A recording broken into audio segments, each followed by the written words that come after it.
Welcome to Gaja கல்வியகம். இந்த video நீங்க என்ன பார்க்க போறீங்க அப்படின்னா, நம்ம செல்கள்ல உள்ள அளவுகள் எவ்வளவு இருக்கு. எடுத்துக்காட்டா நீரோட அளவு எவ்வளவு இருக்கு. நீரோட அளவு 70%. சரிங்களா, 70%. அதுதான் அதிகம்.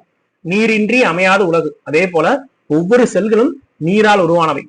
நீருக்கு அடுத்தபடியா எது அதிகமா இருக்கும் அப்படின்னு பாத்தீங்கன்னா புரதங்கள். 15% புரதங்கள். சோ 70 + 15 85 போச்சு. கரெக்டா? மீதி இருக்க 15 தான் மத்த எல்லாமே. அதுல எது அதிகமா இருக்கு? RNA.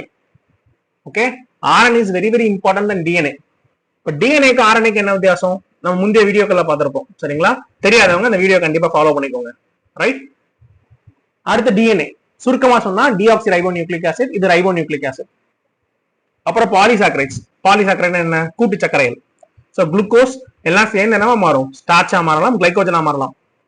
சோ அது 3%. அடுத்து லிபிட்ஸ். ஓகே, அது 2%. இது தவிர்த்து மற்ற இன்டர்மீடியேட்ஸ் இருக்கும், இன்ஆர்கானிக் அயான்ஸ் இருக்கும். இதெல்லாம் ரொம்ப சொச்சம். சரிங்களா, சோ இதுதான் ஒரு செல்லோட மொத்த அளவுகோல்.